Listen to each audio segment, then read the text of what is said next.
So I'm really right below the mine right now. It's just right above me. It's a lot closer than what it looks on camera. But I was just realizing this is actually the remains of old Camp Baldy right here underneath the mine.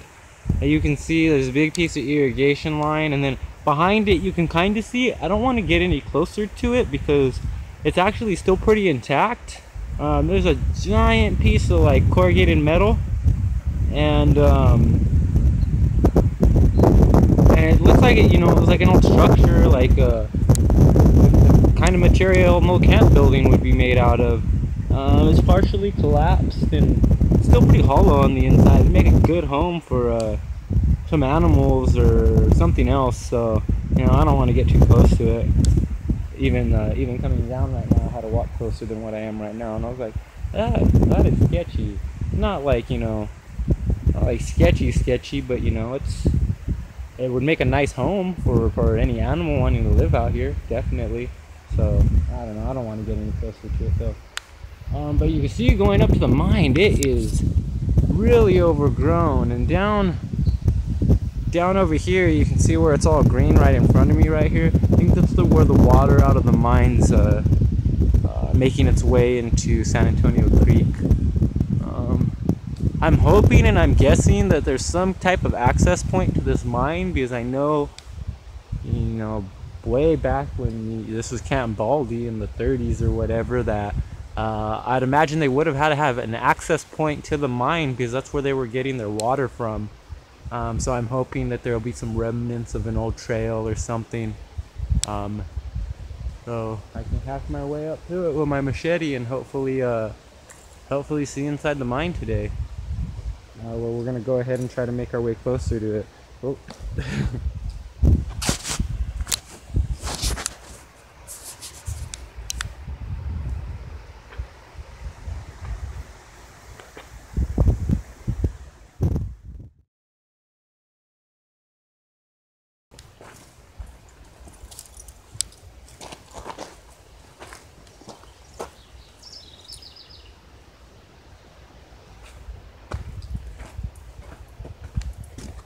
This is one of the harder hikes that I've been on. A beautiful piece of rose quartz in this chunk of granite right here. Oh, but getting back to what I was about to say, this particular hike has been pretty demanding. Not so much physically, but it's been quite a thinking game. You know, I have the area pretty locked down on knowing where everything's at, just from looking at it on maps so many times. But when you're actually up here, wow, this was probably a waterfall like just a couple weeks ago. Wish I would have been up here, that would have been beautiful. But it's just been really overgrown up here, and with it being so overgrown, it's just so hard to navigate through areas like this when they're overgrown. You know, a lot of videos that I see of people coming up here to the red, white, and blue mine happen, I believe it was after the station fire. When was the station fire? That was, what, 2012? Or was that even before then? It might have been 2009 even. But anyway, this particular area doesn't get accessed very much, or hasn't since then. And I mean, you come up here, it's not too hard to figure out why. Ugh.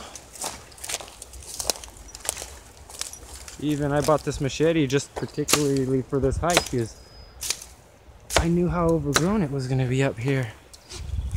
And I can say without a doubt that I don't think I would have been able to make it this far without my machete today. Even with it, parts of this hike, I can't lie, they make me nervous as hell. It's like some parts of this hike today, even right now, you know, I'm like, do I keep on going farther? Is it worth it? Or do I... Asura, get back here. Or do I go back?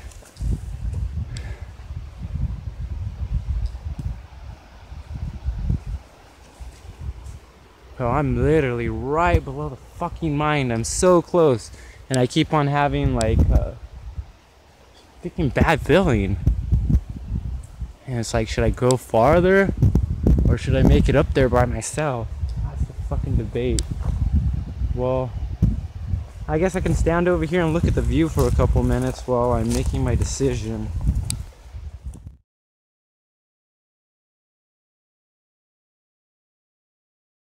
And so I was really bummed out right now. I found the way up to the mine. And there's a real faint trail, but it's running through all this Rubus ocitilius. It's a wild raspberry. And this stuff is just covered in thorns. And if it was just me, I would go for it. I would definitely try to make it up. But I have Asura with me, and I know just trying to carry him, just from carrying him up scrambles in the past, I'm always falling when I'm trying to carry him up scrambles. And you know, when it's on dirt or normal vegetation, you know, I don't mind it too much. But the last thing I want to do today is fall on this wild raspberry. This stuff is just gonna tear my clothes up. I'm bummed out, but I'm gonna have to come back here with a couple other people and do some thicker pants.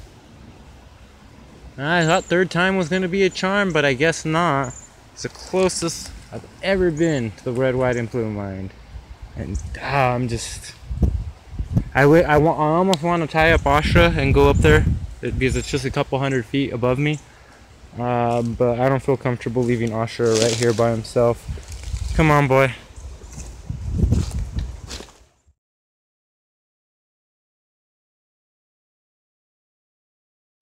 This mine's just been like, not like haunting me, but like annoying me. Every time I think about it, I'm like, I need to get up there. I need to get up there.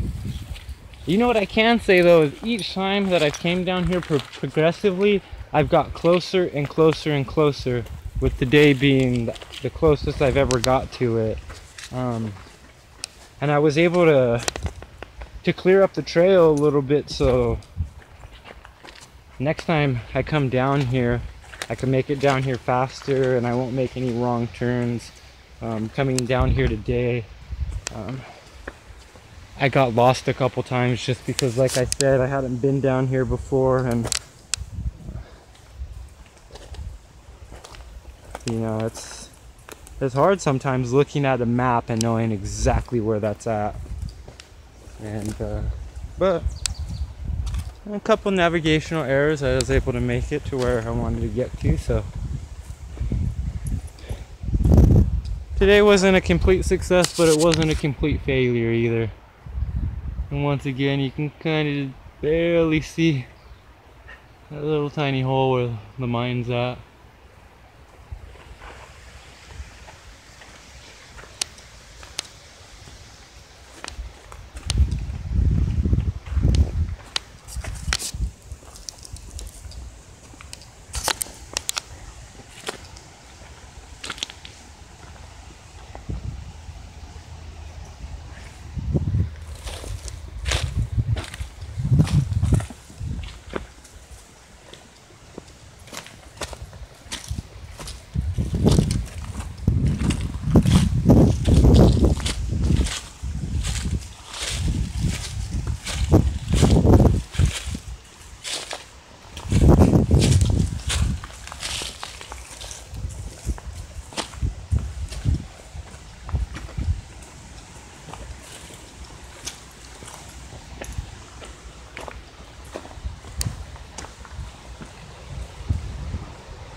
Holy shit. That scared the fuck out of me. There's a fucking rattlesnake in this rock right here. Oh, fuck. Fucking hate rattlesnakes. Wow. See, it's stupid little shit like that, like what I just did, that gets people seriously hurt on hikes. This is what I did. I just let my curiosity get the best of me. And I walked up to this rock and I saw it's fucking cracked in half. Well, the way it's cracked, the only way a rock would crack like that is if it fell down from up there somewhere. And when rocks fall like that, you're given a really, no, Asura, you stay here. You're given a really unique perspective of finding out what's inside the rock, because hey, it just cracked open. And so I went and grabbed one of the